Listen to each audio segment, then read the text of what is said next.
John had inhabited the same creaky wooden house for over 4 relentless decades. Nestled at the edge of a forgotten town, it stood defiantly like a memory that refused to surrender to time. The floors groaned dramatically beneath his weathered steps, and the kitchen window stubbornly refused to close completely. But John never saw the imperfections, never once. To him, this house wasn't merely 4 walls. It was where life had exploded into existence. It was where Margaret had laughed with wild abandon, where they danced slowly to the haunting melodies of old jazz records on rain-drenched days, where they wept in crushing silence after losing their precious only child. No soul visited anymore. The world had raced forward, leaving them frozen in a time that mattered to absolutely no one else. He wasn't a man who wasted words. His neighbors whispered about him as the quiet old man with impossibly kind eyes. At 68, his back had curved like an ancient branch bowing under heavy snow, and his hands told the epic story of honest labor, powerfully strong, deeply calloused, and radiating warmth. Every single morning, he brewed a pot of pitch-black coffee and divided it into 2 cups, placing one across the table for Margaret, even though her lips could no longer taste its bitter comfort. She hadn't uttered a word in weeks. Her voice had faded from a whisper to a breath, then vanished into devastating silence. But to John, she remained vibrantly alive. Still, the spirited girl with wild brown curls and stubbornly fierce ideas, who once stood defiantly in the pouring rain outside his truck, demanding he apologize for being late to their very first date. Their love hadn't blazed with drama or overflowed with grand theatrical gestures. It was rock-solid steady, like the relentless rhythm of eternal tides or the hypnotic ticking of the clock that ruled their kitchen wall. They never conquered distant lands or amassed glittering fortunes, but they had each other, completely and utterly. They cultivated vegetables in their humble backyard, battled over cards in the gentle evenings, and lost themselves in old westerns every sacred Sunday. Their life was beautifully small, but to John, it had been everything, more than everything. The rest of the world could chase after money, fame, and hollow adventures. He had chosen profound quiet. He had chosen her, and he never, not even once, regretted it. Margaret's illness crept in slowly, like a sinister shadow stretching across the floor at dusk. At first, it was simply forgetting where she'd placed her reading glasses. Then came the way she stared too long at familiar photos, as if desperately waiting for them to reveal their secrets. The doctors pronounced it early-onset dementia. Then later, something far more terrifying. Her body began shrinking in on itself, withering away. Her voice, once overflowing with mischief and poetry, became a fading whisper. But even then, especially then, John remained glued to her side. He spooned soup into her trembling mouth, gently combed her thinning hair, and read her beloved novels aloud, even when the words meant nothing to her anymore. He talked to her like she was still completely there, because in his devoted heart, she always was. Sometimes he'd jolt awake in the suffocating darkness to the precious sound of her breathing. Other times, the silence was so brutally complete it screamed at him. The house, once bursting with vibrant life, had transformed into a sacred cathedral of endless waiting. Every room held a treasured memory prisoner. The kitchen still carried the ghost of Sunday stew. The bedroom whispered of lavender lotion and timeless love. Even the weathered porch had sealed their joyous laughter deep within its wooden grain. John couldn't force himself to pack a single thing. He couldn't even bear to wash the faded blanket she used to keep protectively on her lap. If he released these precious fragments, what would remain of their world? There were no children to burst through the door, no siblings to reach out with caring calls. Only Linda, Margaret's niece, who had vanished completely from their lives a decade earlier and now sent a hollow Christmas card every other year. John had never trusted her calculating smile. She grinned too wide, talked too fast, and only materialized when she desperately needed something. Still, Margaret had adored her unconditionally, called her the closest thing to a daughter I ever had. John had bitten his tongue for endless years, for Margaret's precious sake. But deep in his soul, he knew the truth. Linda had never understood what real love looked like, and she sure as hell didn't comprehend true sacrifice. Every single day, John planted himself on the porch in his worn flannel shirt and faded jeans, watching the trees sway like mesmerizing slow dances. He wasn't waiting for anything miraculous, really. He simply couldn't bear the thought of Margaret being alone inside that echoing house.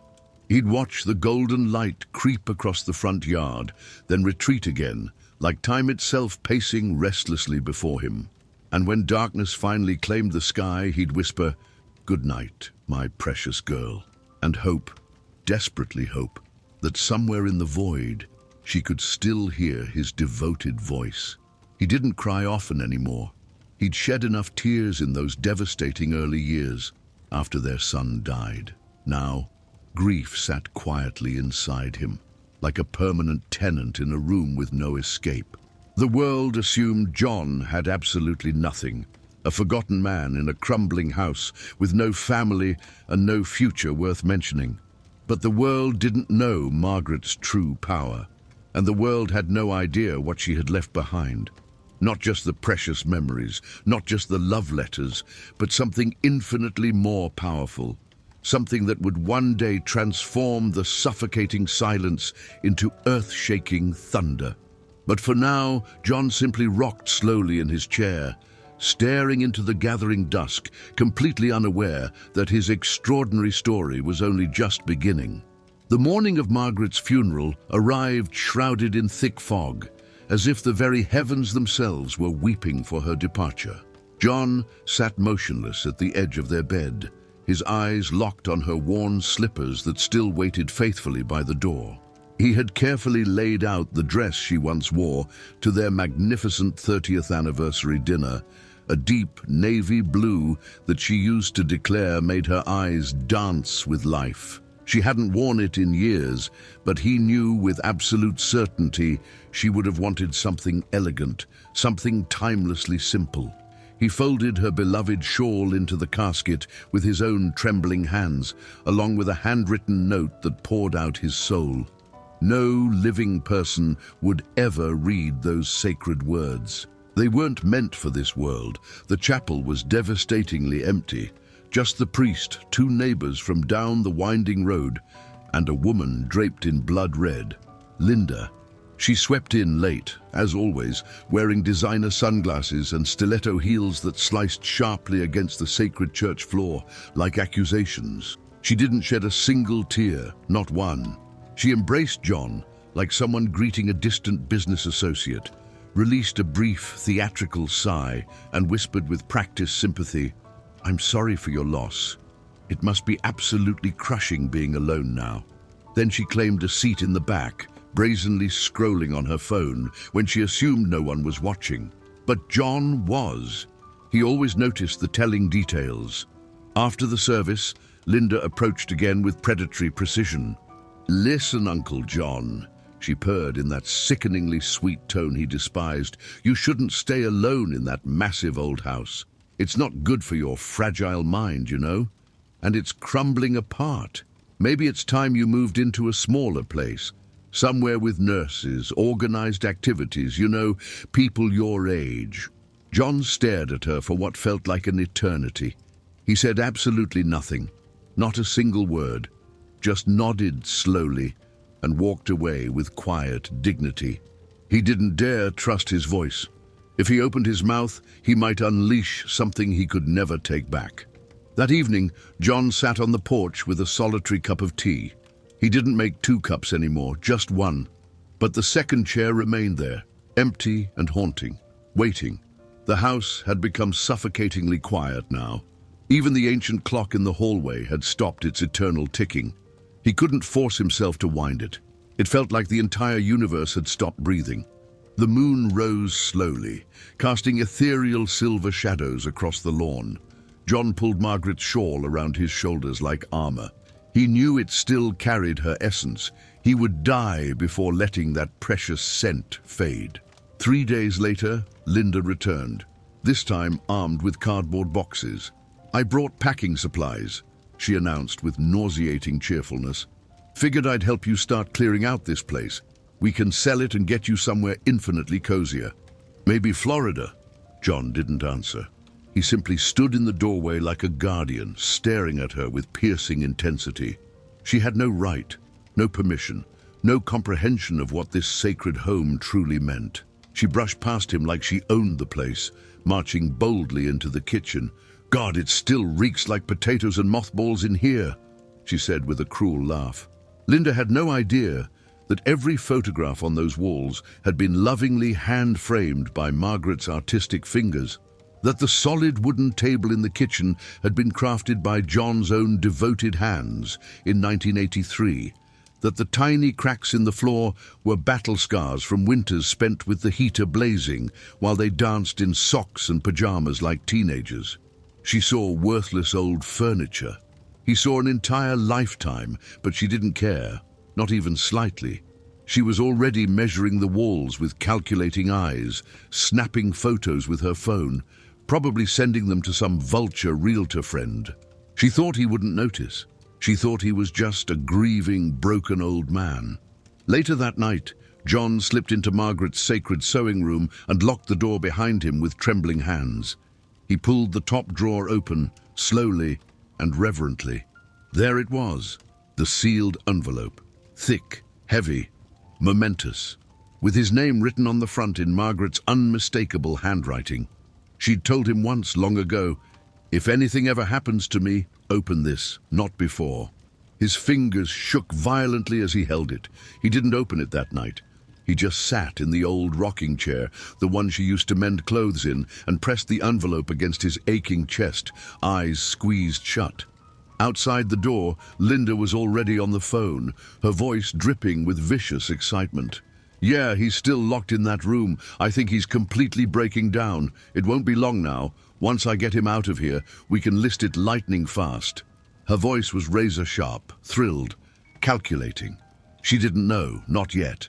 But soon she would discover the earth-shattering truth. Soon, the quiet old man would no longer be the one lurking in the shadows. Soon, she'd realize Margaret had left behind something far more powerful than just faded photos and chipped teacups. Something that would obliterate the entire game. Something that would shatter her illusion of control into a million pieces. The next morning, John awakened with the envelope still clutched desperately to his chest like a lifeline. The sunlight exploded through the blinds, dust particles floating in the air like golden memories refusing to surrender to gravity. His bones screamed in agony, but not from age, from the crushing weight of decisions that could change everything. He placed the envelope with reverent care on Margaret's rocking chair, as if it were a living, breathing thing. Then he took a shuddering breath, poured himself a coffee with trembling hands, and sat by the kitchen window. The silence in the house was no longer peaceful. It felt like a violent storm gathering strength, waiting to unleash fury. Linda burst through the door without knocking, like a predator claiming territory. "Good morning," she sang with nauseating cheerfulness. "I made some calls. There's a nice assisted living place in Glendale with availability. Clean, modern, tons of activities. You'd absolutely love it." She thrust a brochure at him like she was bestowing a precious gift. John didn't even glance at it. "I'm not leaving," he said quietly. It was the first complete sentence he'd spoken since the funeral. Linda froze for half a heartbeat. Then she smiled, cold and razor-sharp. "Well, that's not really up to you anymore, is it?" That evening, John finally tore open the envelope. Inside lay a handwritten letter and a set of documents that would change everything. The first line stole his breath completely. "If you're reading this, it means I'm gone, but I never left you empty-handed." Margaret's letter was written with fierce love, but it was firm, crystal clear. She had seen through Linda's mask years before John ever did, and she didn't trust her. Not with their precious memories, not with John's hard-earned peace. Years before, without uttering a single word, She had secretly transferred full ownership of the house and 5 surrounding properties to John, placing them in an ironclad trust under his sole control. Linda didn't know. No one did. And Margaret had one final powerful instruction. Don't let her steal what we built. John read the letter twice, then again. With every sentence, something revolutionary changed inside him. The grief didn't disappear, but it made room for something infinitely stronger, unbreakable resolve. Margaret had trusted him to protect her legacy, and that trust was louder than Linda's fake concern, stronger than the ache in his chest, older than time itself. He folded the documents with newfound purpose, tucked them into a folder, and locked them in the desk drawer like precious treasure. Tomorrow he would speak, not as a grieving old man, but as the rightful owner of everything Linda thought she could steal. That night, Linda pounded on his door. "We need to talk," she said, already seething with annoyance. "I gave the place a thorough once-over, and honestly, it's falling apart. I'll handle the realtor, the lawyer, the entire transition. You just have to sign a few papers. Trust me, you don't want this nightmare headache." John turned to her slowly, deliberately. "This house isn't yours to sell." Her smile vanished instantly. "Excuse me." He didn't repeat himself, just looked her straight in the eye for the first time in days. She laughed, but it was nervous and brittle. "You're confused, John. You're grieving. You don't know what's best for you." The next day, John went into town like a man on a mission. He visited the bank, the lawyer. He updated the property titles and made sure every document was absolutely airtight. Linda had played her hand far too early. She had catastrophically underestimated him.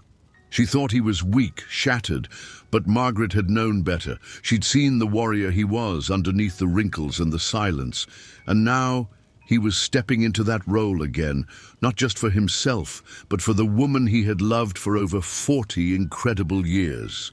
Meanwhile, Linda paced the house like a caged predator, absolutely fuming. She ransacked drawers when John wasn't looking. She tore through the attic, the garage. She even tried calling a realtor behind his back in desperate panic, but nothing worked. She didn't know where the papers were, and John had stopped answering her questions entirely. He was unshakably calm now, immovable, and that terrified her more than any explosive outburst ever could. Linda's frustration began to rot into sheer panic. For days, she had stalked the house like a predator masquerading as a caretaker, checking on John's medications with fake concern, calling her contacts in senior housing with ruthless efficiency, and flashing sickeningly false smiles for the neighbors. But behind closed doors, her mask was completely disintegrating. Every time she witnessed John calmly sipping his tea by the window, peacefully reading one of his weathered books, her blood boiled with rage. She couldn't comprehend how a man so alone, so supposedly helpless, could defy her so absolutely and completely. She began viciously accusing him of hiding things. "You're being utterly selfish," she snarled one morning. Margaret would be deeply ashamed. That was the explosive final straw. John slowly set his cup down with deliberate precision, looked her dead in the eye, and for the first time since Margaret's death, he unleashed his voice. "Don't you dare speak her name like you knew her," he roared, voice trembling, not from weakness, but from pure, blazing fire. "She saw through you years ago. She just didn't want to shatter her sister's heart." Linda stumbled backward, completely stunned. The quiet old man she thought she could manipulate was gone forever. In his place stood the man Margaret had married, powerful, unshakable, and ready for war.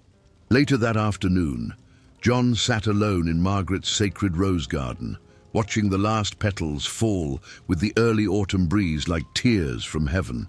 It was where she used to sit every evening, tenderly caring for her roses, humming the same hymn she'd sung on their magical wedding day. He closed his eyes, desperately remembering the feel of her hand in his. He wasn't just fighting to stay in the house. He was fighting to stay connected to her soul, to the life they'd built with their own hands. This was the last precious piece of her he had left, and he would never let anyone, not even family, rip it away. Meanwhile, Linda made a frantic, desperate phone call to her lawyer. She wanted to force the sale, or better yet, have John declared mentally unfit. "He's not well," she lied through her teeth. "He's confused, he's grieving. He's holding up the entire family estate." But when the lawyer checked the records, he discovered something absolutely shocking. "Actually," he said, "your brother-in-law owns the property completely outright. It was transferred to him 6 years ago in a bulletproof private trust. Your name isn't anywhere on it." The silence on Linda's end stretched long enough to be absolutely deafening. The truth slammed into her like a freight train. She didn't just lose control of the house, she had never possessed it to begin with, and the man she thought she could bully was now the legal gatekeeper to the only inheritance she desperately hoped to steal. Her scheme was crumbling into dust. Her pride wouldn't let her admit defeat, but for the first time she realized she might have catastrophically underestimated not only John, but Margaret too. "That brilliant, conniving woman," she muttered to herself with grudging admiration. She planned this, she planned everything, but John wasn't remotely done. That night, he sat down at Margaret's ancient typewriter, dusted it off with reverent care, and began to write. Not to Linda, but to their children, their nieces and nephews, the entire extended family.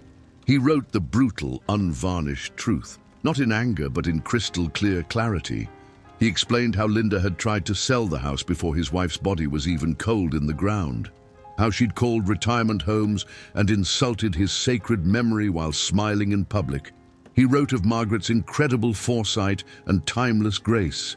And when he finished, he signed his name, folded the letter, and placed copies into envelopes with trembling but absolutely steady hands.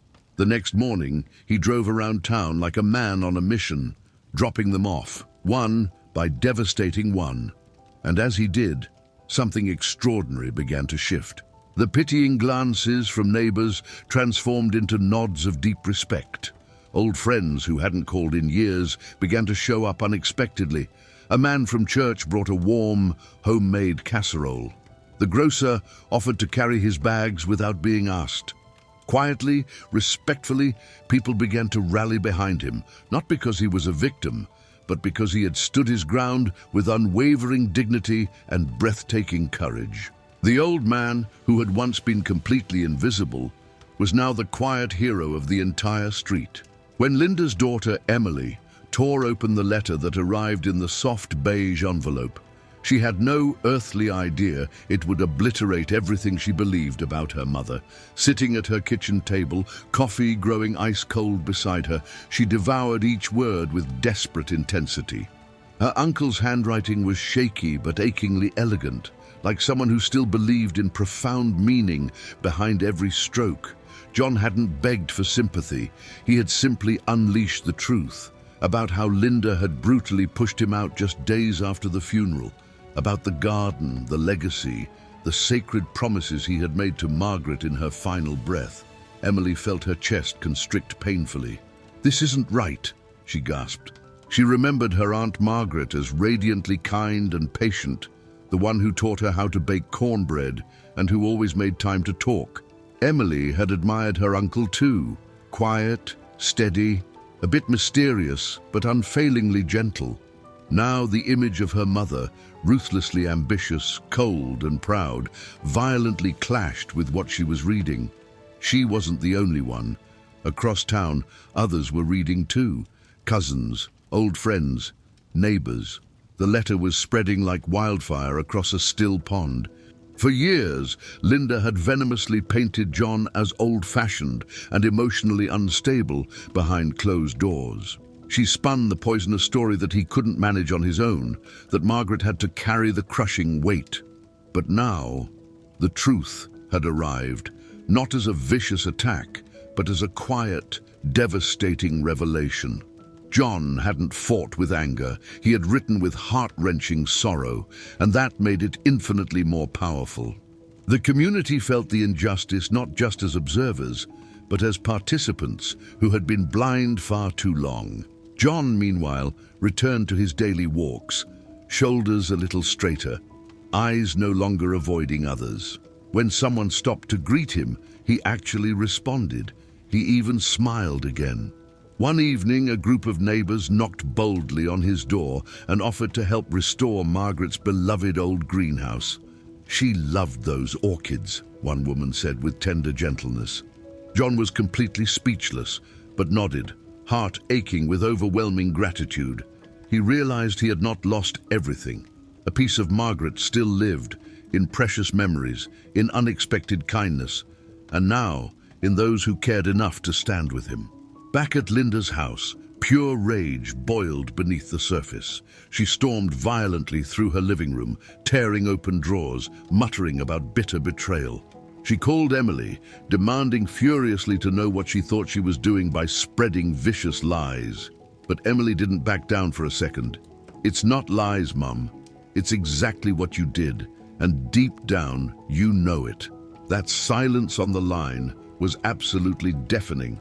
For the first time, Linda had no retort whatsoever, just a bitter, choking swallow of the truth she'd hoped would stay buried forever. And then, the final crushing blow.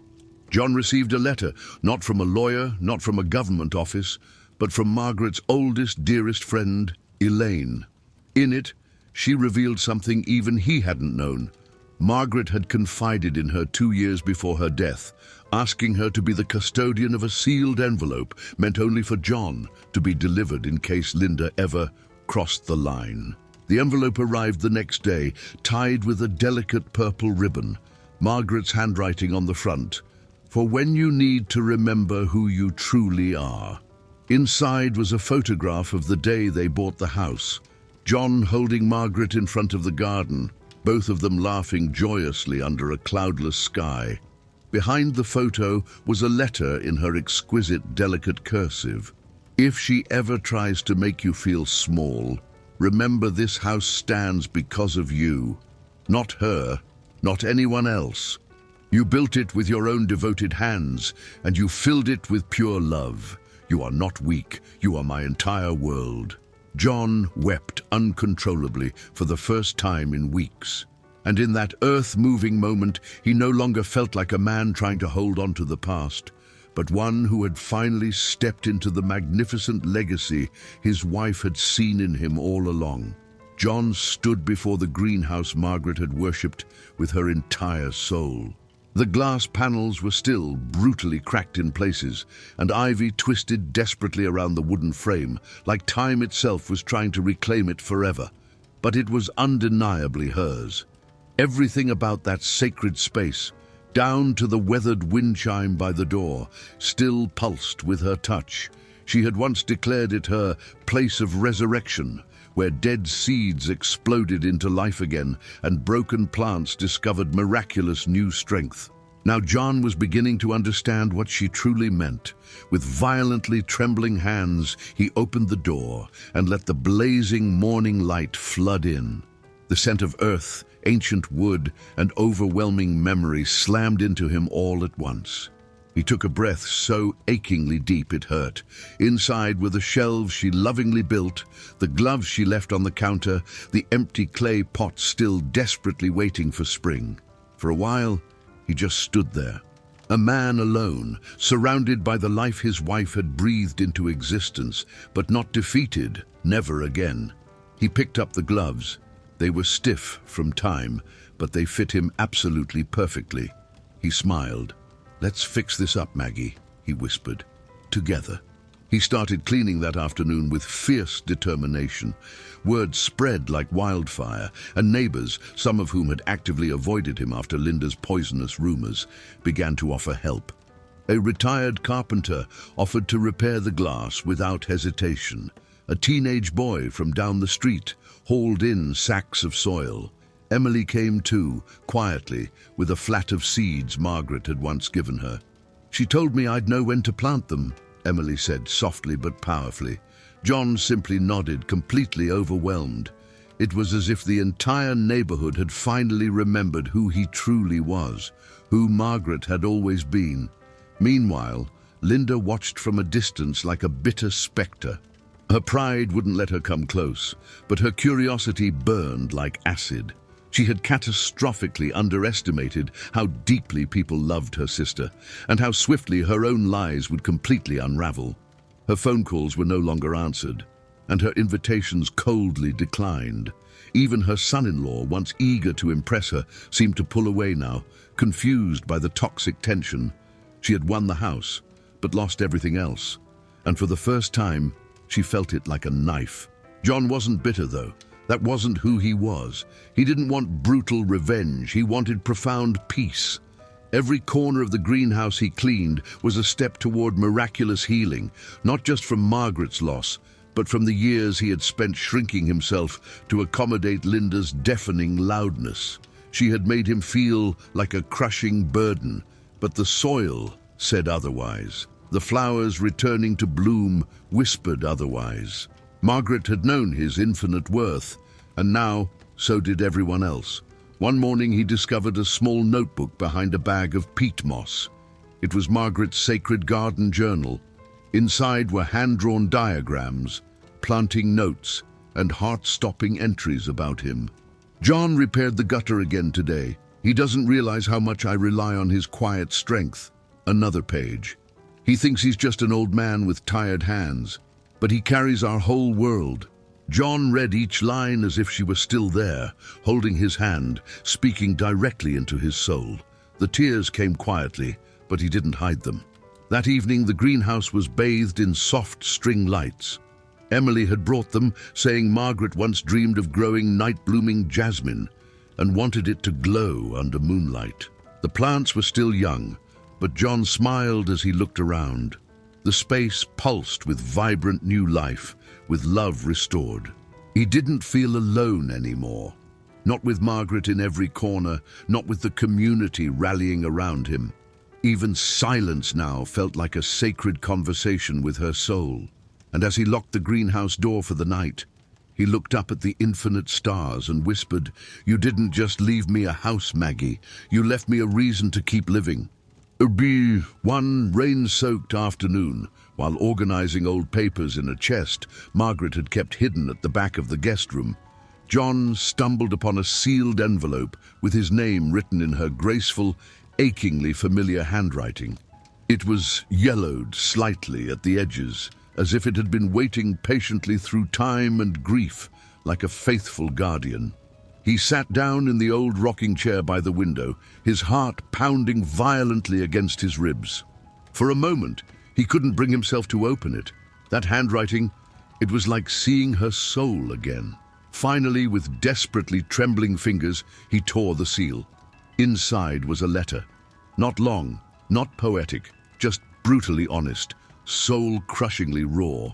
"My love," it began, "I know you'll read this when I'm gone. I'm sorry for the suffocating silence I'll leave behind.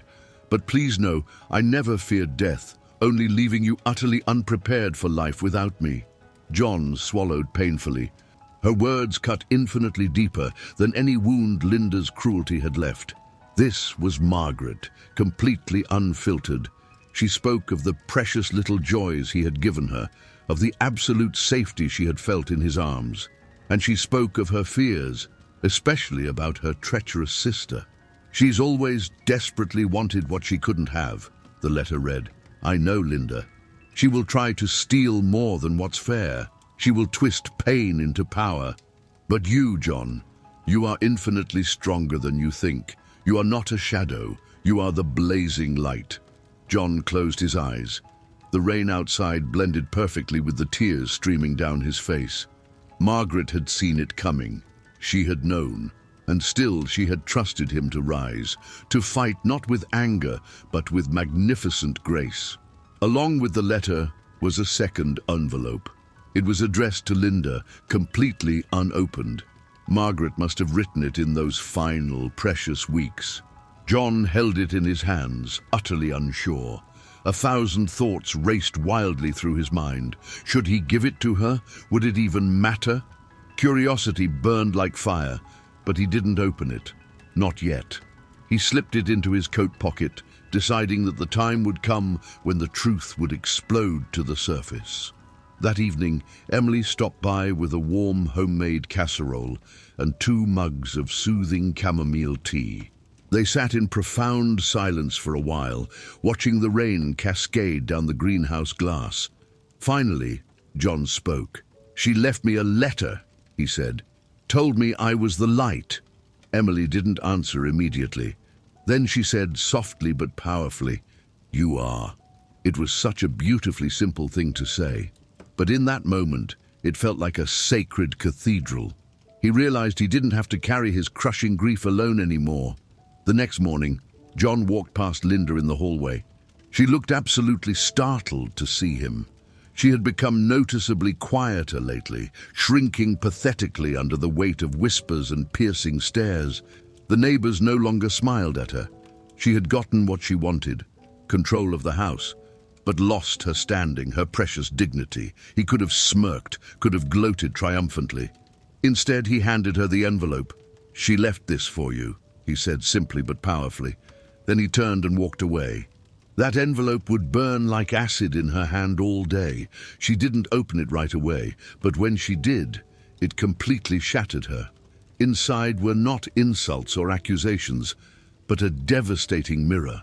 Margaret had written, "If you're reading this, then you probably think you've won. But what is a victory without love, without peace? I forgive you, Linda. Not because you deserve it, but because I won't let you steal my light from beyond the grave." That letter broke something in Linda that no one else could have touched. And for the first time since Margaret's passing, Linda wept uncontrollably. John awakened early, the morning light streaming gloriously through the curtains. Despite the bitter cold wind outside, there was a blazing warmth in his chest, a profound hope he hadn't felt since Margaret's final breath. The letter Linda had received weighed heavily on his mind, but he was absolutely determined to keep his focus on the radiant future. He made himself a cup of coffee, the intoxicating aroma filling the kitchen, and sat down to open the next box Margaret had left behind. A dusty, ancient wooden chest marked with her elegant initials. Inside the chest were journals, old photographs, and a carefully folded legal document. The papers revealed an earth-shattering secret Margaret had kept hidden for years. A substantial investment portfolio, accounts in different states, and property deeds under John's name. John's eyes widened in absolute shock. This was infinitely more than he'd ever imagined. While Linda had been scheming desperately for control, Margaret had been quietly building a financial fortress for him, enough to secure their future and then some. He flipped through the documents with violently trembling hands, each page confirming the stunning truth. Margaret had been not only the beating heart of their home, but the brilliant mind behind their security. She had trusted John not only with her infinite love, but with her precious legacy. The portfolios were worth millions. It was the ultimate safety net she promised him, the final magnificent gift to protect him from the chaos that was now unfolding. John realized why she had been so serenely calm in her final days. She knew everything was already perfectly taken care of. Word soon spread like wildfire through the neighborhood about the staggering true value of the estate John controlled. Neighbors who once had doubted him now looked at him with newfound respect and awe. The local newspaper even ran a front-page story about the quiet man, who had fought not just for his home, but for the sacred truth. John's story became a powerful inspiration, living proof that strength, dignity, and patience could overcome even the darkest betrayal. Meanwhile, Linda was left to face the devastating consequences of her actions. Her calls went completely unanswered, and invitations to family gatherings stopped entirely.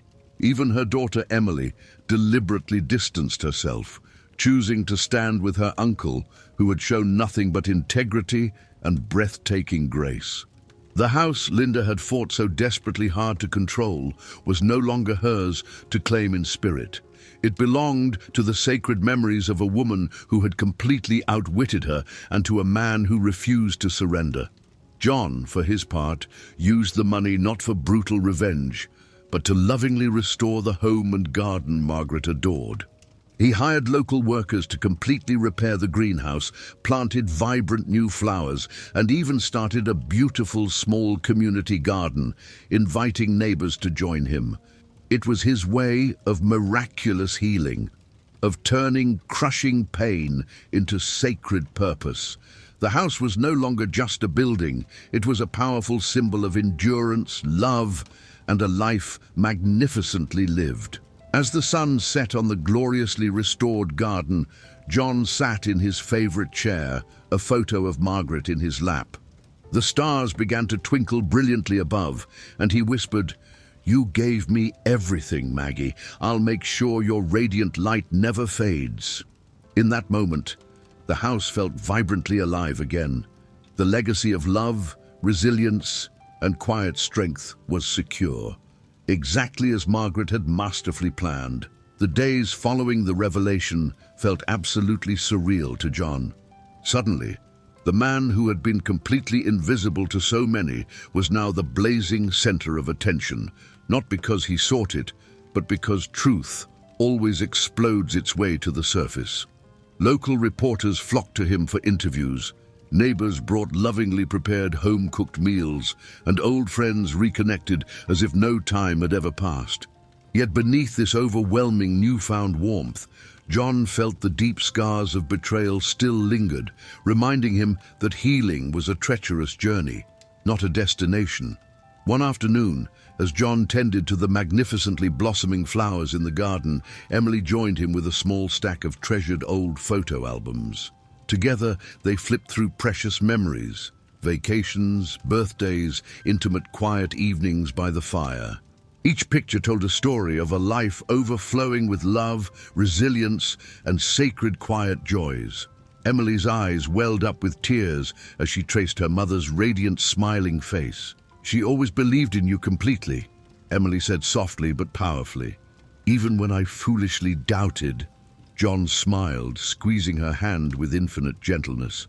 It was a moment of profound connection neither of them wanted to ever forget. Meanwhile, Linda's presence in their lives continued to fade into nothingness. The bitterness that once consumed her entirely seemed to hollow her out, leaving only crushing regret. Friends who once supported her deliberately distanced themselves, unable to overlook her despicable actions. Family gatherings were no longer places she was remotely welcome. Despite this, John held no hatred whatsoever for her. He understood pain often manifests in tragically misguided ways, and he hoped someday she'd find peace, though never at the expense of his own. John's days settled into a beautifully comforting rhythm. He volunteered at the bustling local community center, sharing profound stories and wisdom with eager younger generations. The garden became a sanctuary, not only for him, but for others desperately seeking solace. It was a living, breathing testament to Margaret's eternal spirit, a place where life, in all its heartbreaking fragility and stunning beauty, continued to flourish magnificently. John often thought of her words, feeling them as a steady, powerful heartbeat beneath the surface of his days. One crisp, perfect evening, a letter arrived. It was from a prestigious law firm, informing John of an absolutely unexpected inheritance from a distant relative Margaret had quietly reconnected with years before. The sum was staggeringly substantial, enough to secure his future far beyond even the portfolio she had left behind. It was another impenetrable layer of protection, another reminder of the meticulous, loving care Margaret had taken to shield him from all harm. John decided to use part of the inheritance to establish a powerful foundation in Margaret's name, dedicated to helping struggling widows and seniors facing devastating hardship. It was a way to transform their crushing pain into sacred purpose, to give back to the community that had rallied magnificently around him. The foundation's launch brought people together, bridging bitter divides and creating vibrant new bonds of trust and hope. As the seasons changed, John found himself laughing joyously again, sometimes even dancing wildly in the kitchen with Emily. Life was far from perfect, but it was gloriously rich with meaning. The wounds of the past remained, but they no longer defined him. Instead, they were powerful chapters in a story of miraculous survival, love, and breathtaking, unexpected blessings. And through it all, John knew Margaret was watching lovingly, proud, silent, and eternally near, her magnificent legacy living on in every flower that bloomed, every life touched, and every heart miraculously healed.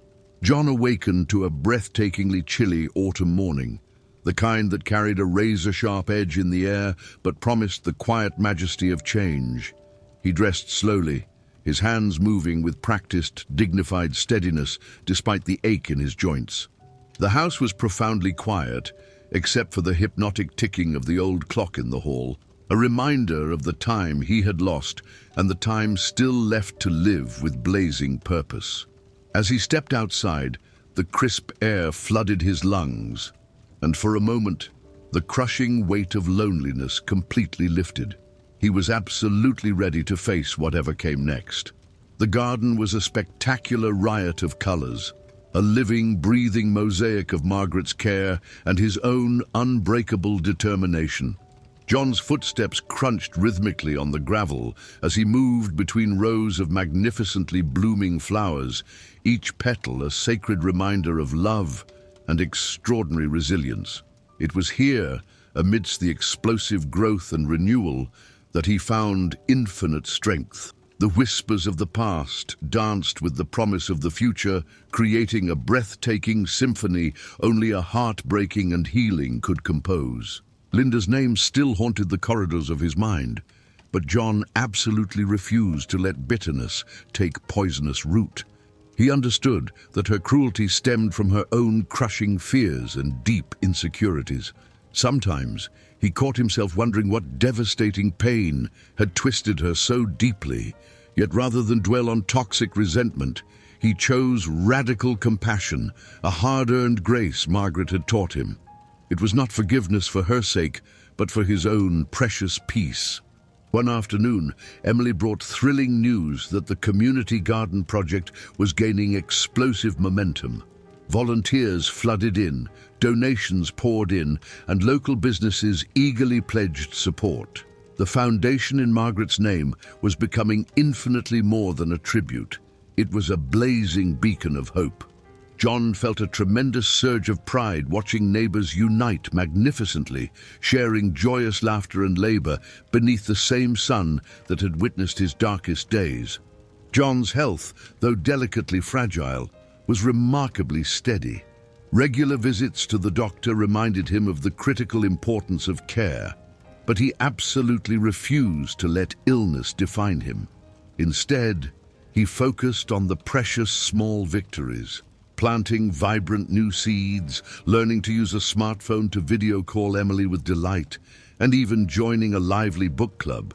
Each step was a monumental triumph, a powerful reaffirmation that life, despite its devastating losses, was still overflowing with possibility. Linda's attempts to regain control of the family narrative continued, but they fell on completely deaf ears. The community had chosen their side decisively, John's. They saw in him not just a survivor, but a man who embodied pure dignity in the face of crushing hardship. The house, once a vicious battleground, was now a sacred sanctuary. John's quiet, unshakable resilience had completely rewritten the story, making space for miraculous healing and radiant hope. One evening, as the sun dipped majestically below the horizon, John sat on the porch with a cup of tea, watching the sky transform into shades of molten amber and breathtaking rose. He thought of Margaret, her luminous smile, her incredible strength, her unwavering faith in him. He whispered a heartfelt thank you to the woman who had given him not just love, but a magnificent legacy. And in that profound moment, he knew he was exactly where he was meant to be. The violent storm had passed, leaving behind crystal-clear skies and extraordinary new beginnings. John was completely ready for whatever lay ahead, carrying Margaret's light inside him, steady, enduring, and absolutely infinite. The early mornings grew profoundly quieter, but John's heart was infinitely fuller than it had been in years. He had spent the last few weeks courageously reaching out to family members who had deliberately distanced themselves during the violent storm of conflict. Some were deeply hesitant, others burning with curiosity, but all were genuinely willing to listen. The truth about Linda's devastating betrayal and Margaret's magnificent legacy was a healing balm that began mending old wounds, even as fragile new bridges were cautiously built. Family dinners, once suffocatingly tense and filled with deafening silence, slowly transformed into precious moments of joyous laughter and heartfelt stories shared across the table. John was completely surprised by the overwhelming warmth that bloomed from these miraculous reunions. His niece, Sarah, apologized tearfully and desperately for siding with her mother during the brutal earlier fights. "I didn't know the devastating whole story," she said, her voice thick with crushing regret. John forgave her instantly and easily, understanding that loyalty is heartbreakingly complicated when family secrets weigh heavily on hearts. He welcomed her with wide open arms and a sacred promise to rebuild what had been shattered, one day at a time. Meanwhile, Emily's presence was a constant, radiant source of strength and pure joy. Their relationship deepened profoundly as they navigated this extraordinary new chapter together. John found infinite comfort in her infectious, youthful optimism, and she found profound wisdom in his unbreakable resilience. They spent afternoons working passionately on the community garden, eagerly planning future events and dreaming boldly of the foundation's impact. It wasn't just about healing old wounds anymore. It was about creating something lasting and breathtakingly beautiful from the ashes. Despite the remarkable progress, shadows of the past occasionally crept insidiously in. John sometimes caught himself pausing dramatically in front of Linda's haunting empty chair at family gatherings. The absence was a stark, painful reminder of how far they had come and how far they still had to journey. Yet each time he chose radiant hope over toxic bitterness. He reminded himself that the ultimate revenge was living magnificently, surrounded by pure love and unwavering integrity. The foundation officially launched with a modest but moving ceremony, attended by neighbors, friends, and distinguished local officials. John spoke softly but powerfully, thanking everyone for their unwavering support and sharing Margaret's visionary dream of community and care. His words resonated deeply with the audience, many of whom had personally witnessed the trials he had faced. The applause was not just for him, but for the extraordinary strength that love and truth can miraculously inspire. In the evenings, John often sat by the crackling fireplace, reading letters and messages from people profoundly touched by the Foundation's work.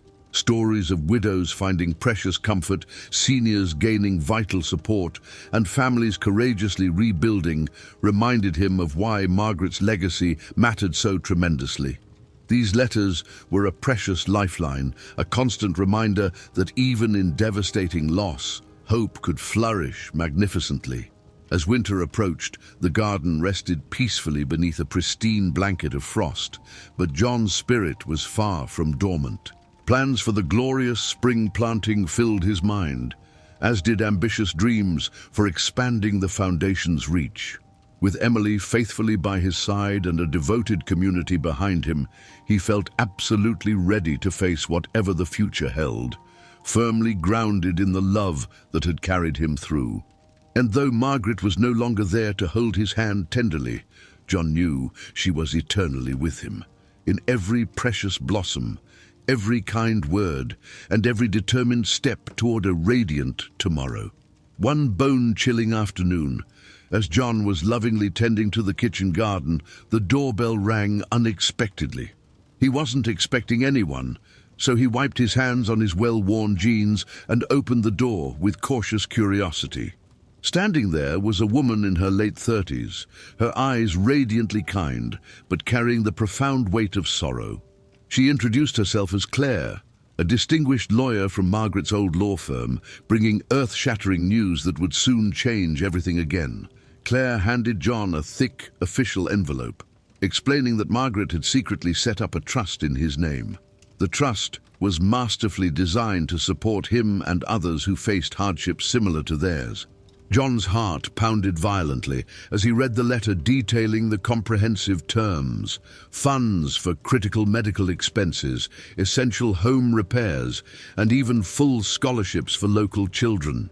It was crystal clear Margaret had thought of absolutely everything, even things John hadn't even considered.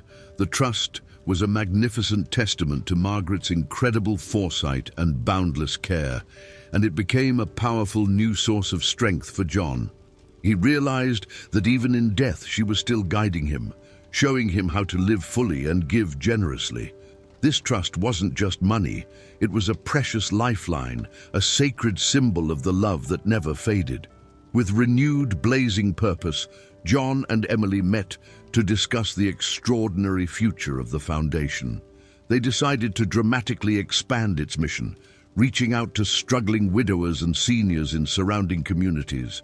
Emily's enthusiasm was absolutely infectious, and John felt years younger in her company, energized completely by her burning passion for helping others. Meanwhile, Linda's shadow faded completely from the family's life. The letters and meetings she tried to instigate were coldly ignored, and her presence was no longer a source of tension. John's unwavering dignity had quietly dismantled her influence, replacing it with deep respect for his extraordinary strength and breathtaking grace. One evening, John discovered an old, treasured photograph of Margaret tucked inside a book of poetry. It was a candid shot of her laughing joyously, sunlight catching her hair in molten golden strands. He traced her smile with his finger, feeling both the aching loss and the profound comfort of her memory. "You always knew how to make me believe completely," he whispered. The garden bloomed magnificently late that year, vibrantly alive despite the frost. It was as if Margaret's eternal spirit had touched every single petal, urging life to flourish triumphantly against all odds. John felt a deep, unshakable peace settling in his heart, knowing that while the past held pain, the future held infinite promise, and he was absolutely ready to embrace it. And so, with love as his unwavering compass and hope as his eternal guide, John stepped forward into a magnificent new chapter, a life built on unbreakable resilience, precious legacy, and the absolutely unbreakable bonds of family. John had spent countless sleepless nights wrestling with memories, some achingly sweet, others brutally bitter. The weight of Margaret's passing still pressed heavily on his chest, but now it was powerfully tempered by hope and unbreakable determination. He realized that to truly move forward, he needed to confront the past one final time. The hurt inflicted by Linda and the devastating betrayal he had endured could no longer hold him captive. With Emily's passionate encouragement, John agreed to meet with Linda one last time, not to rekindle old wounds, but to find sacred closure. The meeting was arranged in a neutral place, a quiet cafe where neither would feel trapped or cornered. When they sat across from each other, the tension was suffocatingly thick, but John's serene, calm presence seemed to magically soften the air. Linda's eyes reflected deep regret and crushing exhaustion, no longer the razor-sharp anger he once knew. He spoke gently but firmly about the pain she had caused, not to viciously accuse, but to express his truth. Linda listened, tears streaming down her cheeks. For the first time, she acknowledged her mistakes openly, admitting that poisonous envy and toxic bitterness had completely clouded her judgment. She apologized, not just for brutally kicking him out, but for the years of deafening silence and family division she had allowed to fester like a wound. John accepted her apology, not as an erasure of the past, but as a monumental step toward healing. He made it crystal clear that forgiveness was his gift, not hers, and that moving forward required mutual respect and unwavering honesty. Linda, genuinely humbled and sincere, promised to completely change, to rebuild relationships broken by destructive pride and festering resentment. As weeks turned into months, the fragile truce blossomed into cautious reconciliation. Family dinners resumed with joyous laughter and heartfelt shared stories, a beautiful patchwork of imperfect but genuine connection. John saw a completely new side of Linda, one capable of kindness and remarkable growth.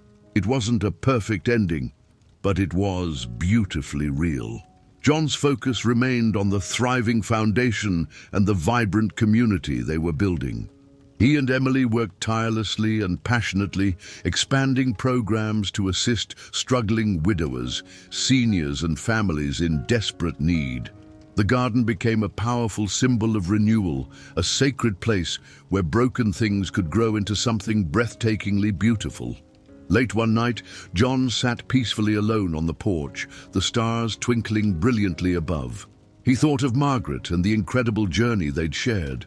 Through devastating loss and crushing betrayal, radiant hope and infinite love, he had found his way back to blazing light, and with a quiet, grateful smile, he whispered, "Thank you, Maggie, for absolutely everything." The Foundation's work had begun to ripple explosively through the community in ways John had only dared to dream of. Stories flooded in from widowers and seniors whose lives had been dramatically touched by the programs Margaret's legacy had created. John's heart swelled with overwhelming pride each time he read a letter or listened to a tearfully grateful voice on the phone. It was as if the crushing pain of the past was miraculously transforming into a powerful source of healing for so many others. John found himself eagerly invited to speak at local events, sharing his incredible story of loss, resilience, and blazing hope. At first, standing in front of a crowd was absolutely daunting, but each time he stepped onto the stage, his confidence soared dramatically. He spoke not just of his struggles, but of the transformative power of love and forgiveness. Messages that resonated profoundly with his audience. He became infinitely more than just a survivor. He became a radiant beacon of strength. Emily continued to be his unwavering rock, working tirelessly and passionately alongside him to dramatically expand the Foundation's reach. Their bond deepened magnificently, blending family ties with profound friendship and mutual respect. Together, they planned groundbreaking new initiatives, workshops on grief counseling, life-changing support groups, and comprehensive community outreach programs. The future felt gloriously wide open, overflowing with promise and sacred purpose. Linda's transformation was slow but remarkably steady. The once distant and bitter woman was becoming a vital part of the family again, enthusiastically contributing to the Foundation's events and generously volunteering her time.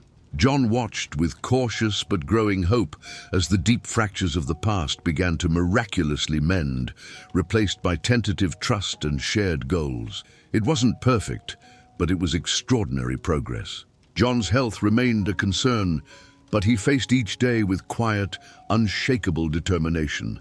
He followed his doctor's advice, celebrated small victories, and absolutely refused to let illness define him.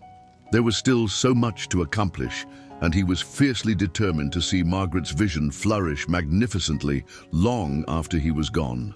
One crisp, magical evening, as snow gently danced outside, John and Emily hosted a joyous holiday gathering at the community center. The room was bursting with laughter, music, and overwhelming warmth, a stark, beautiful contrast to the cold winter night. John looked around at the faces, young and old, strangers and cherished friends, and felt a profound, overwhelming sense of belonging. This was his true family now. As the night gracefully wound down, John stood outside, gazing in wonder at the stars twinkling brilliantly in the crystal-clear sky. He thought of Margaret and the incredible, life-changing journey they'd taken together.